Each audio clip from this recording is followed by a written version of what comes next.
Hi guys, now I wanted to come out and explain to you guys the difference in physical appearance between a heroin addict and a crack addict. Now I'm going to use Maddie and Gerald as an example. I know a lot of you have been complaining about poor Maddie's physical appearance. Now the reason that Maddie looks quite skinny is because she injects heroin. Now these drugs have changed over the decades. In the 80s and 90s, when the dealers prepared these drugs, they would put more heroin and less cutting agents. But as the years have gone on, what's happened is the dealers now put more cutting agents than what they do the actual drug. So for example, you've got a heroin addict. They're injecting themselves from anything between 3 and 10 times a day. They are injecting a very, very lethal poisonous substance into their bloodstream.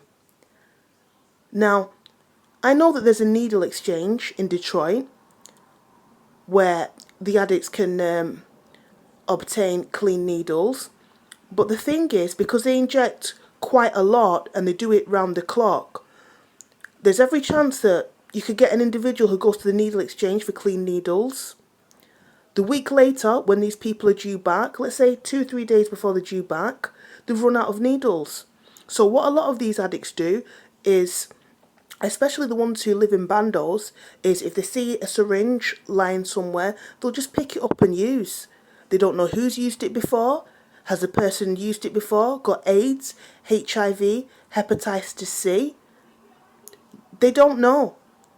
So injecting yourself with heroin takes an enormous physical toll on you because these drugs are being cut, and once they're injected they can have side effects like having big abscesses with pus leaking out of them.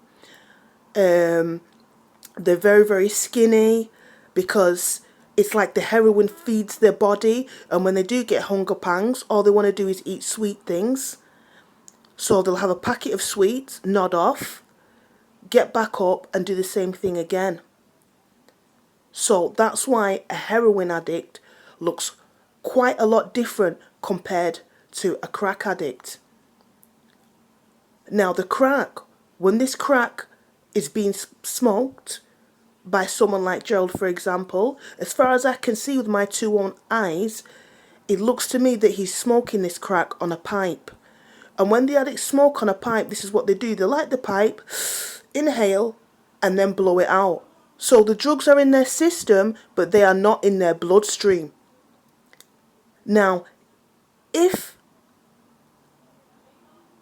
the addict would have been speedballing, which is where you put the crack on the spoon, you put a lighter underneath, which makes it burn into a liquid, you pour the liquid into the syringe and shoot up, they'd look a lot different. They'd look more like a heroin addict because obviously you've got an illegal substance in your body that is quite dangerous. There's a big difference between a female crack user and a male crack user also. I don't know why, but the female crack users tend to pick their faces. They pick and they pick and they pick. But the male crack users, however, don't pick. So when you look at them, the male crack user from the outside, they actually look quite healthy. And the reason they look healthy is because this drug is not being injected into their bloodstream. So that's the difference between the physical effects of these two drugs.